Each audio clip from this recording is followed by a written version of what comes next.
From CBS News Bay Area, this is the Morning Edition.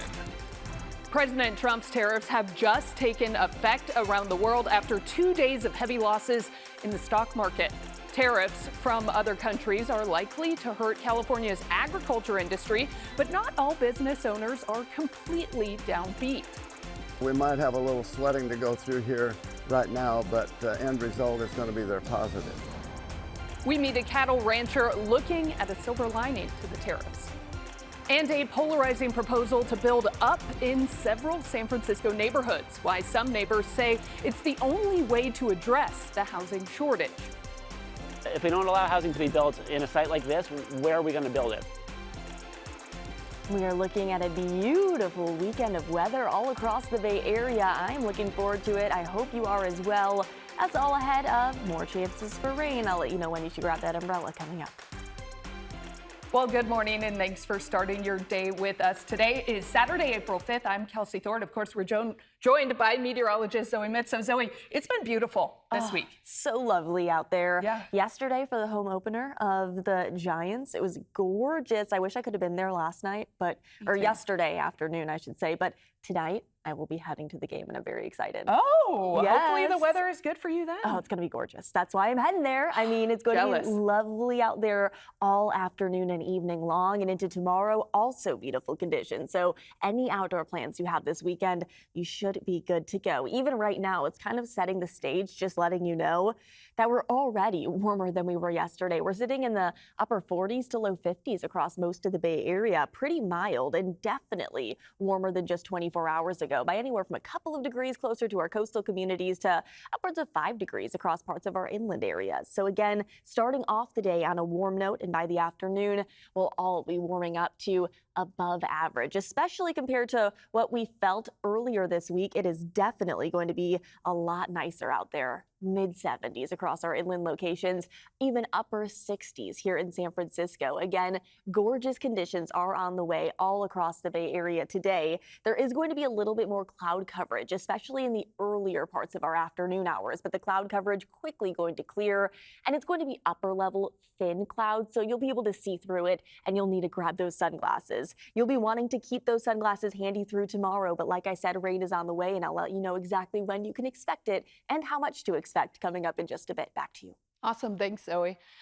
Okay, well, President Trump's 10% tariffs took effect overnight around the world, but the impact was already felt in the financial markets on Friday, with stocks plummeting for a second straight day. Here's a look at yesterday's closing numbers. The Dow, the NASDAQ, and the S&P 500 all down more than 5.5%. U.S. stocks lost more than $6.5 trillion in value in just the last 2 days. Now, while the stock markets were crashing, President Trump spent much of Friday at his private golf club in West Palm Beach, Florida. On his social media platform, he urged the Fed to cut interest rates, which could encourage more borrowing and spending.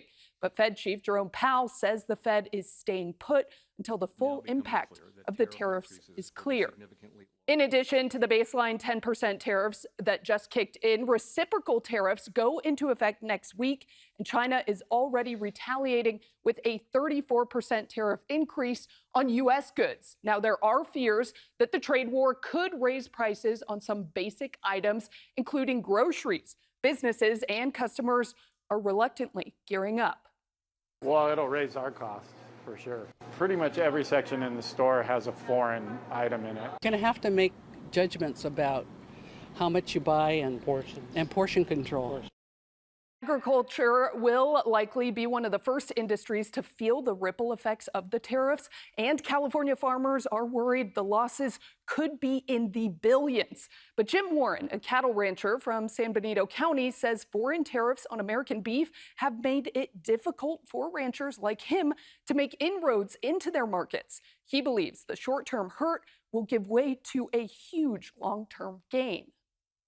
We found out that the cars that came here were charged a 2% tariff, and our beef was 38% going to Japan. It's ridiculous, the tariffs that we paid for our product to go to the Pacific Rim, the European Union, and other countries. Jim says beef prices will remain high because of rising costs of production, loss of grazing land, and environmental concerns. Well, Governor Newsom is trying to soften the tariff blow for California. He is asking world leaders to exempt products made in the Golden State from any new tariffs they impose on the U.S. In the South Bay, there is a new attempt to save Bay Area schools from multi-million-dollar budget deficits in many districts. State Senator Dave Cortese just announced a bill to create an education endowment. The endowment will use the state's budget surplus to help close funding gaps. Cortese says Senate Bill 743 will also fix longstanding funding inequities by bolstering districts that receive less funding than those supported by higher property taxes. Some kids in some districts have robotics with real robots, and some are trying to fake their way through it because of the lack of resources in the school with cardboard cutouts, so to speak. Districts across the Bay Area have closed schools and laid off workers to plug funding holes. Cortese's bill is expected to head to the Senate Education Committee on Wednesday. Okay, turning to San Francisco, where Mayor Daniel Lurie wants to take the city's fight against the housing crunch in a new direction, and that direction is up. The mayor is backing a controversial rezoning plan that would raise building height limits across much of the city. Now, this move comes as San Francisco falls woefully behind the state's mandated construction goals. Here's the city's map of the proposed changes. Affected areas are highlighted in various colors by height. Now, many of the changes would come in neighborhoods that have resisted new housing for years. Our Kara St. Cyr spoke with neighbors on both sides of the issue. Yeah. Mike Schiraldi says change in Glen Park is long overdue. Friends can't live here. My daughter's friends are moving out of school. He's the founder of Glen Park Urbanist, a group advocating for more housing in the neighborhood. Now he feels his dream may be realized. I think Glen Park's a wonderful place, and I would love to have more people here to share it with. Mayor Lurie has released a new zoning plan that would allow larger and denser developments across larger parts of the city, particularly on the west side. The plan increases height limits near public transit routes, allowing 65-foot buildings on streets like California and Balboa, and 80-foot buildings on Geary and Judah. In Glen Park, where Schiraldi lives, two 14-story apartments could be built near the BART station. If we don't allow housing to be built in a site like this, where are we going to build it? Mayor Lurie says the rezoning plan creates 36,000 new housing units. It's a key part of the city's plan to meet ambitious housing goals laid out by the state. 82,000 units by 2031. The city must show some effort to build or face a state takeover of its housing approval process. While housing advocates have praised the latest zoning map, others are worried about the impact on neighborhoods. We need the housing, but a 6-story building in a neighborhood that only has 3 or 4 stories is ridiculous. Tony Passasani lives in West Portal, where zoning laws currently only allow buildings around 40 feet tall. He says anything higher than that won't fit the neighborhood's character. Like here on West Portal, there's already apartment buildings that are 3 or 4 stories high. Why don't you put a few more of those in there? But in a city that built fewer than 1,000 housing units last year, Schiraldi thinks this new plan is a good start. It sounds cliche, but I think the character of the neighborhood comes from the characters in the neighborhood, and we should do what we can to support that. The city has until January of 2026 to approve a new upzoning map that meets state requirements. Okay, coming up, severe weather is likely to continue today in the nation's midsection, where heavy rain and flooding have already had a deadly impact. Johnny Mosley here. Hey, got your gear dialed and your Toyota packed up for a day in the mountains? Cool. Let's wander over to the map and see what we're dealing with. Here comes the Toyota Tahoe Report. Well, it's going to be a beautiful day to soak up some sunshine in the mountains, but no new snow totals to report. From Kirkwood to Sierra Tahoe, though, your base totals are still well over 100 inches. Heavenly, just about 100 inches. Northern parts of Lake Tahoe kind of depends on where you are. Both Mount Rose and Diamond Peak are well below that 100-inch threshold. North Star over 100 inches, and from Palisades to Sugar Bowl and Boreal, having those base totals at about 150 inches or more. So expect a lot of melting to go on, but there is still a good amount of snow on the ground. And if you do want to head out skiing or snowboarding this weekend. And that was your Toyota Tahoe Report. Well, heavy rain and flash flooding are threatening parts of the South and Midwest this weekend. The storms have already killed at least 7 people, including a 9-year-old boy in Kentucky. Flash flood emergencies hit Missouri, Texas, and Arkansas last night. And in Kentucky, downtown Hopkinsville flooded, prompting rescues. More rain is expected with dozens of rivers near major flood stage. Tornado threats also continue with more than 300 warnings since Wednesday. And over in Tennessee, a couple was rescued from their truck after floodwaters quickly rose in Nashville. The couple driving through a neighborhood with rising water couldn't stop in time and were swept into a neighbor's yard. Emergency crews arrived using rafts to pull them to safety. Meanwhile, just next door, a family battled flooding in their basement. You can see it there. As they brace for more rain, neighbors are urging the city to take action with stronger flood prevention measures. The same area is experiencing or did experience major flooding back in 2010. You know, Zoe, I reported in Lexington, Kentucky early in my career, and I was there for a lot of the flooding. And Kentucky gets a lot of really intense flooding like this, and it is scary. It can sneak up on you. Yeah, 10 to 15 inches of rain by the time things are all said and done through tomorrow. This storm system, it's what we call a stationary front. We're standing right on top of it, but this is sitting stagnant, and it's been there since Wednesday. And again, it's dropped about 9 to 10 inches of rain already across parts of Kentucky, and it's going to continue to drop even more rain over the next several days for them. But look at the West Coast. No rain to talk about. It is quiet, it is clear, and we are going to stay seeing this area of high pressure building in. Again, below my feet, the west coast of the United States, really not all too much to talk about. And that's going to stay pretty quiet and pretty clear over the next several days. And that's really great news. Again, if you have any outdoor plans this weekend, you should be good to go. Today, our high temperatures are going to be well above average. If you loved it yesterday, you're going to love it even more today. Even warmer, mid to upper 70s across our inland areas and down into the South Bay.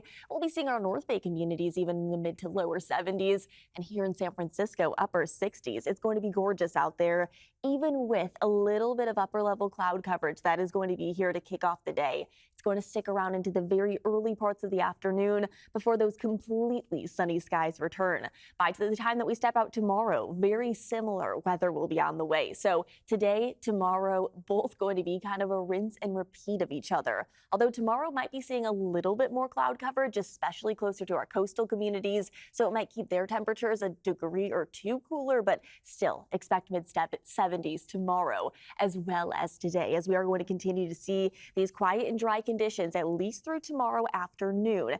It's not until later tomorrow evening into the overnight hours and continuing into very early Monday morning that we are going to see our next wave of rain moving through. But look at how light it was. Look at how quick moving it was. It is not going to be very impactful as we step out overnight Sunday and into early Monday. So let's break down the timing of that upcoming system, because again, we have a couple of days until it heads our way. And even when it does arrive, it is not going to be packing a very big punch. Early this morning, like I said, upper level cloud coverage, but it's not really going to be very thick. In fact, you should need the sunglasses for most of this afternoon. Getting even sunnier by later today. So if you want to head out to the second game of the season at Oracle Park, the first pitch is at 6:05. And again, it's going to be gorgeous out there. Maybe grab a jacket once the sun sets. As we all know, it gets chilly out there, especially with clear and quiet conditions that are going to stick around overnight. It's not until overnight Sunday and into early Monday morning. This is our view at 3 a.m. where here in San Francisco, we'll be seeing a few of those sprinkles. But look at how quick moving it is. By early Monday morning, most of us will be seeing a pretty dry early morning commute. Not to say the clouds won't stick around and temperatures won't be a few degrees cooler, but the rainfall is overall going to be very light and unimpressive. Totals are going to be about 1/100 of an inch, if that, across most of the Bay Area. It's only the farthest of far North Bay communities that might see a 1/10 of an inch. So again, it is not going to be anything impressive. And that's the one chance for rain that we have over the next week of weather ahead of us. So let's enjoy that tiny bit of rain that we'll be seeing, because it is not going to be sticking around for long. Those temperatures, though, are kind of going to be going on a roller coaster ride. Like I said, mid-70s today and tomorrow, cooling down to the upper 60s by Monday, then warming right back up into Tuesday and Wednesday. Going to be near 80 degrees and staying near seasonable by the end of the week. So enjoy the warmer weather that's going to stick around into next week, but get ready for a slight cool down and some rain overnight Sunday and into early Monday. Back to you. Beautiful. Between smartphones, tablets, TVs, computer monitors, all that prolonged screen time is taking a toll on your eyes, causing eye strain or even worse. The IC Massage Mask is a relaxing, customizable eye massage that is going to help relieve that eye strain as well as calm your mind and body. Now, this mimics pro massage techniques using intelligent air pressure plus soothing heat therapy to help reduce the eye strain. Also, it reduces dark circles and puffiness after a long, hard day. And it has built-in Bluetooth so that you can stream your favorite spa-like playlist, or you can actually play the music and sounds that are built in. This is rechargeable and compact so that you can take this with you on the go. And this is going to give you up to 90 minutes of treatment time off of a full charge. Right now, we're offering 40% off on the IC, so head to cbsdeals.com. And if you're someone like myself that finds it very difficult to fall asleep, after one treatment, it's going to be lights out. This is going to put you to bed like a baby. I had my husband try this in the middle of the day. Next thing I know, he was snoring. So this is a great deal on something that we can all use because screens aren't going anywhere, that prolonged screen time. Even my kids use tablets at school. So this is something that the whole family can use. Head to cbsdeals.com to take advantage of this exclusive offer.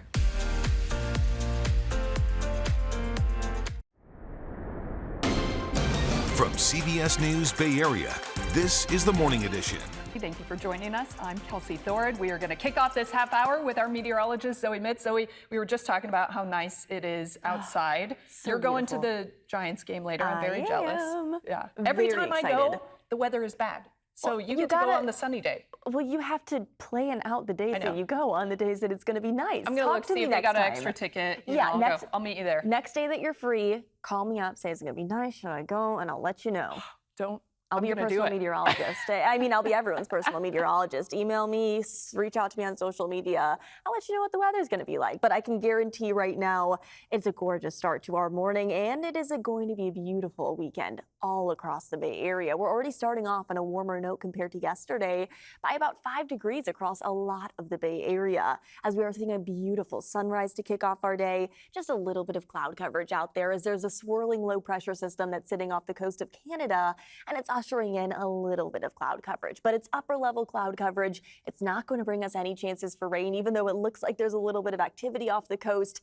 It is not going to be anything that's going to be falling here in the Bay Area. You can see that cloud coverage, but it's just making for an even more beautiful sunrise this morning, I would say. Low temperatures this morning in the upper 40s to low 50s for most of the Bay Area. North Bay community sitting in the low 40s. And if you do want to head out and about today, tomorrow, enjoy the weekend. I highly suggest you do, but I have to remind you, it's allergy season. The pollen count is definitely high, and it's going to stay high all weekend long, especially with the mulberry, ash, and oak. It will decrease on Monday as a storm system will blow through and bring us a little bit of rain. I'll let you know just how much rain you can expect and when coming up in my full forecast. Back to you. Perfect. Thank you, Zoe. Okay, well, Senate Republicans have pushed through a new budget blueprint that is largely in line with President Trump's economic policies. It passed during an overnight session. It envisions tax cuts and spending reductions, plus funding for the military and border security. This morning's vote paves the way for Republicans to push a tax cut bill through both chambers of Congress in the coming months. Democrats in opposition, though, say the GOP is laying the groundwork to increase deficits and cut important safety net programs. The Supreme Court is allowing President Trump to freeze millions of dollars in teacher training grants, at least temporarily. Those funds were aimed at addressing teacher shortages and supporting diversity, equity, and inclusion efforts. Democratic states had secured a lower court ruling to keep the money flowing, but the high court's decision on Friday marks a victory for the administration. Even so, the lawsuit will continue, with the plaintiffs raising concerns about the impact on schools and teachers. The Department of Justice is pushing for a 7-year prison sentence for former New York Congressman George Santos.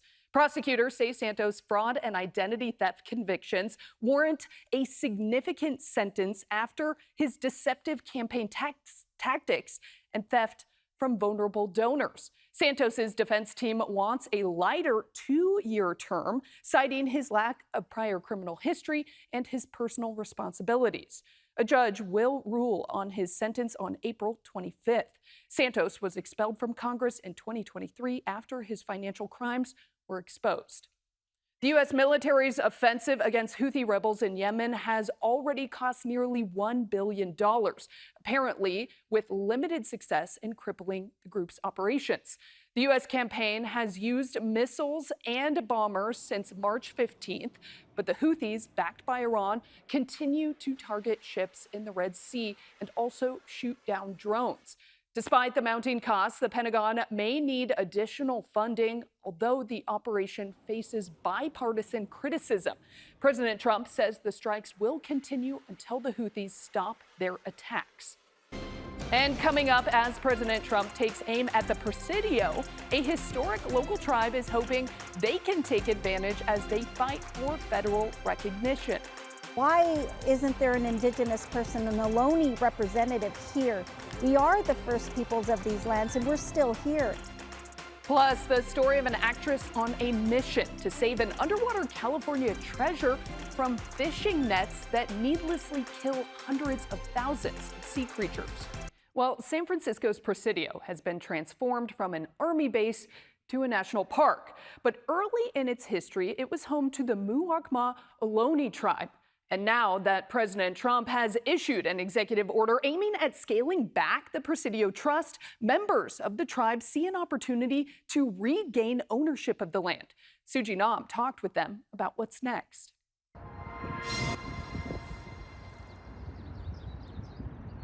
Charlene Nijma is walking through Chrissy Field in the Presidio, the same land her ancestors, the Muwekma Ohlone tribe, lived thousands of years ago. This is where the fort was created to bring the Indians in to start building the mission system. Charlene is the chairwoman of the Muwekma Ohlone tribe of San Francisco Bay, representing more than 600 members. Why are we spread out? Because of gentrification.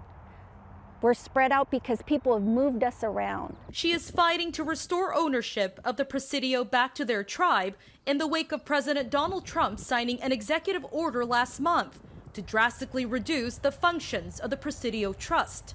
The trust was established by Congress in 1996 to maintain the former U.S. Army base along with businesses and recreational parks in the Presidio.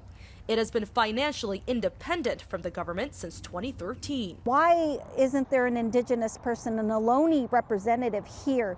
We are the first peoples of these lands, and we're still here. Joey Iolopishli Torres, a culture bearer and tribal member, says it's more than just about representation.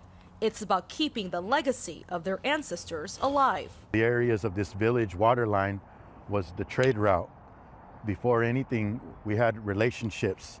It wasn't just what you see now with bridges and buildings. The Muwekma Ohlone tribe has not been federally recognized since the Bureau of Indian Affairs omitted them more than 40 years ago. The tribe recently traveled on horseback across the country to Washington, D.C. to demand recognition. Charlene is continuing to fight for those protections and hopes that her letter to the White House asking to restore Presidio ownership is one step forward. Brandon Phillips, who teaches at Cal State East Bay, says, however, this is an uphill battle. It does not really fall in line with what this administration has signaled it wants to do, rather than hand control of this land over to a group like the tribe.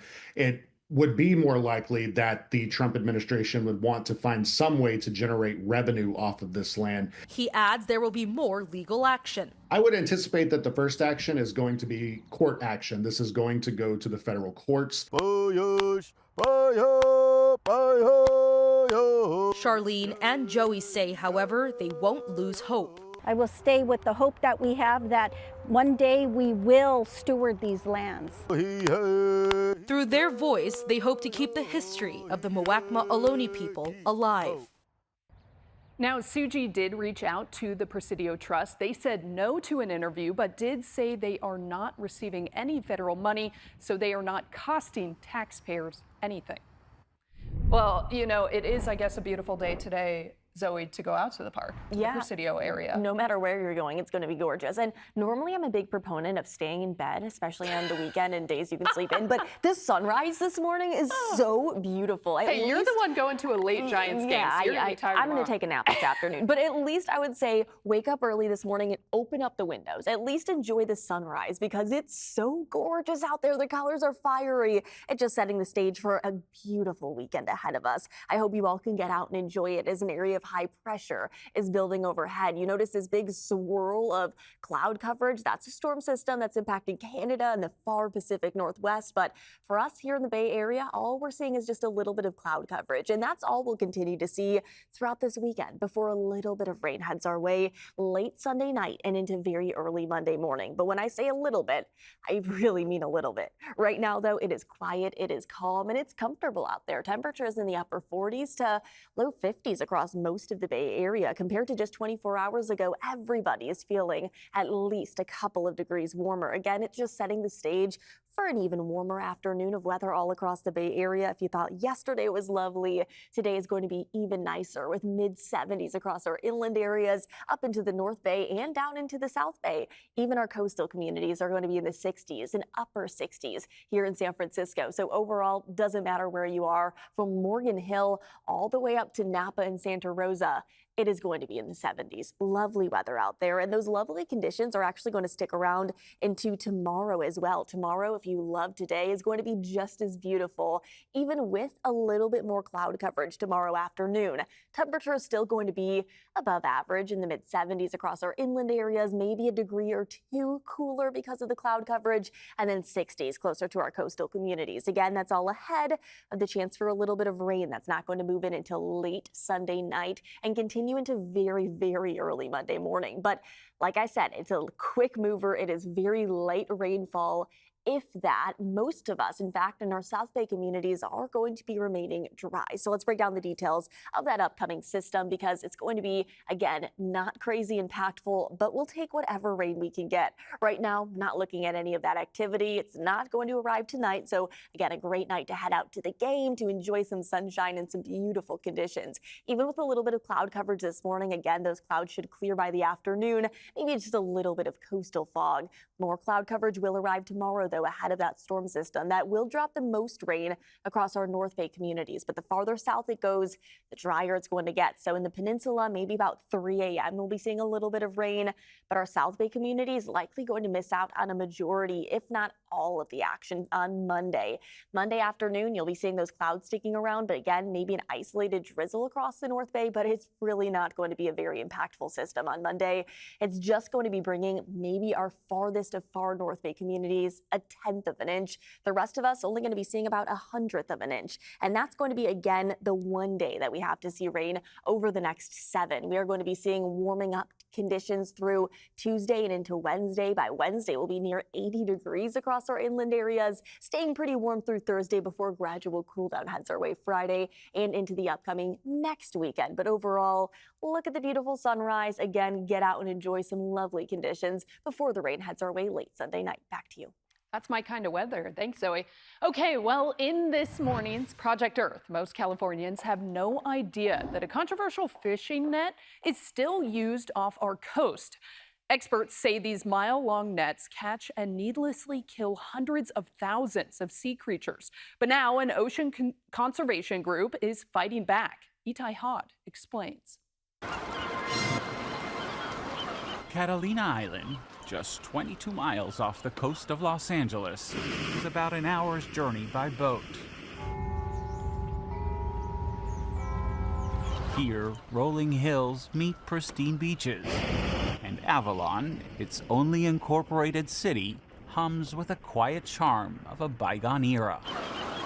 But to truly understand Catalina's beauty and its greatest challenge, you have to dive deeper. Much deeper. Catalina is one of the 8 Channel Islands, and it's an area that is incredibly biodiverse. You know, we call it the Galapagos of North America because it is teeming with life. Cristina Ochoa is a Barcelona-born actor and marine biologist. How's that feel? She's working with a global organization called Oceana to protect marine life. Okay, good. Their mission, film Catalina's underwater beauty before it's lost, using Ochoa's social media to expose destructive fishing practices. I think the ocean is nature's masterpiece.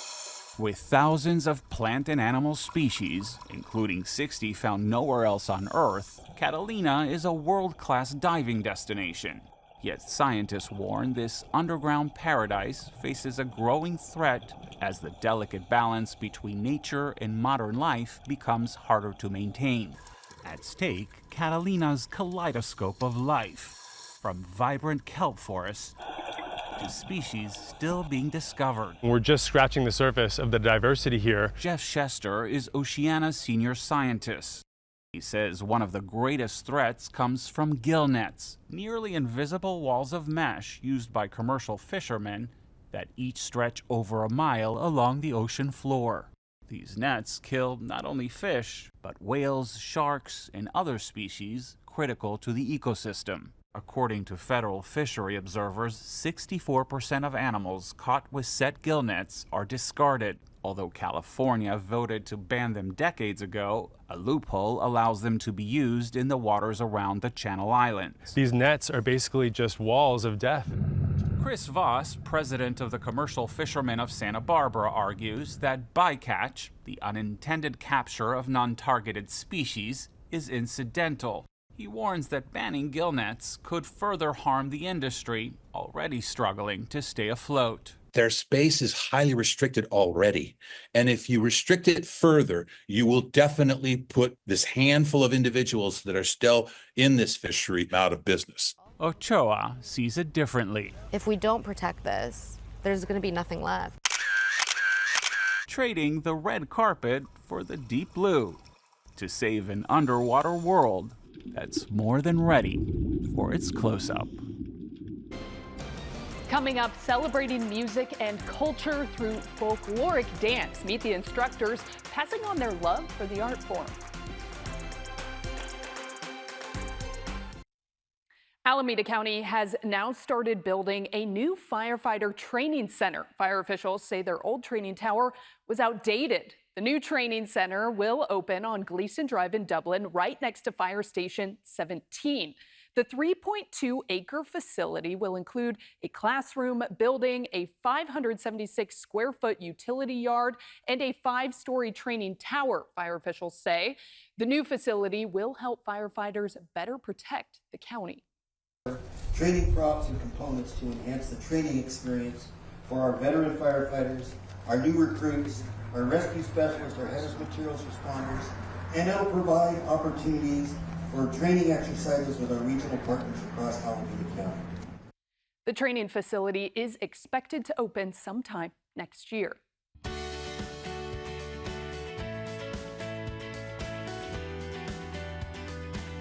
A San Francisco husband and wife have been connecting people to the cultural music dance traditions in the heart of the Mission District for the last 18 years.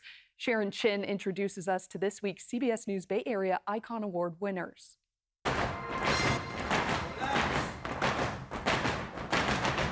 For Jesus Cortez, dancing is a gift.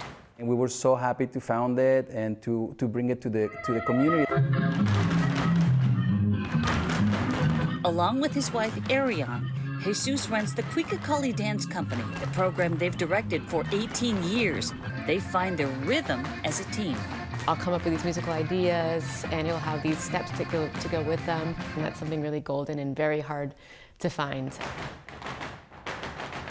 The pair offers beginning to advanced dance lessons to students aged 5 to 22 at Brava Theater, plus instruction to 900 students at San Francisco Public Schools. Jesus admits this is not what he had planned growing up in Mexico.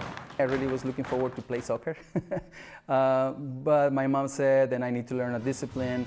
So he took free lessons from his great-granduncle, a professional dancer. I did fall in love with dance, because I find my identity. And when Jesus came to the U.S. in 2007, he wanted to make that cultural heritage accessible to children in the Mission District. So Cuicacali Dance Company was born. He and Ariane, a music educator, teach about 80 students at Brava, most of them on scholarship funded by grants and donations. You know, the arts make our children thoughtful and have souls and be creative and work as a community.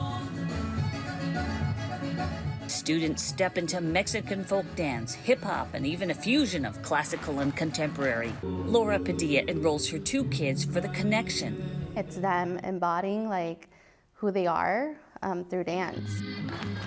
Years of dance lessons help American-born Tiffany Romero wrap her arms around her culture. I don't think I'm very close to my heritage, but throughout my experience here at Cuicacali, I've been able to learn new dances from new places that I haven't visited. And Leopoldo Peniagua says the Cortez family helps him keep a firm footing in life. They've pushed me to do better, become a better person, stay out the streets, from doing bad things, and they have kept me on the right pathway. Whether performing for an audience or practicing in the studio, Ariane and Jesus create a community to learn and grow. I want them to not only become great artists, but better people. You see them more than just a dancer. They're really just a part of your family, and you're going to be there for them through whatever they're going through. So for enriching students' lives through Cuicacali dance lessons, this week's CBS News Bay Area Icon Award goes to Jesus and Ariane Cortez. Good morning. Happy Saturday. We are in for a treat with some beautiful weather on the way over this weekend and really over the next 7 days. There is one chance for rain that will arrive late Sunday night and continue into very early Monday morning, cooling us down just a little bit, but honestly, it's not going to bring a whole lot of rain, and then much drier and warmer conditions will arrive by next week. So Kelsey, come on in here. We're going to be talking about quite a lot of warm weather, these above average conditions. It's going to be really, really nice out there. I'm loving it. Get out this weekend, everybody. You shouldn't have to grab an umbrella, just the sunglasses and maybe a warmer jacket early in the morning. It's my kind of weather. I got to go down to San Jose where it's really warm. Oh, yeah, you do. Okay, well, imagine this. Imagine documenting every single day of your life for nearly a century. Well, that is exactly what a woman in North Dakota has been doing for almost 90 years. And now, at the age of 100, she is still writing, capturing each moment one entry at a time. Evie Risky started her daily diary back in 1936, and since then, she has never missed a day.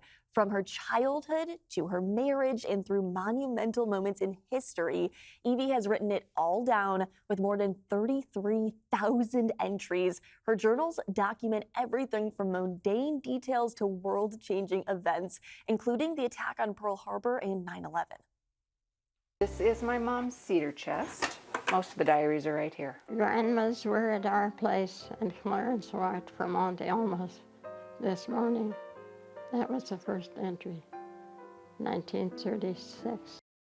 Now, even at 100, Evie's love for writing remains strong, and now her diaries essentially provide a personal history of her life. How cool is that? And I was also looking at her handwriting, very small, very beautiful. The cursive, you know, they don't even teach kids cursive I feel anymore. like all grandmas write like that. That's how my grandma used to write. I wish we still had that in our days. That is amazing, though. I need to start journaling. I feel like she's inspired me. I've tried to pick it up, and then I kind of let it go. Maybe she'll inspire you a little Today, more. I'll do it. Yeah. Okay, thank you guys for watching KPIX News this morning. Don't forget the news continues all day on CBS News. We'll be back here tomorrow at 6 o'clock. Enjoy your Saturday, everybody.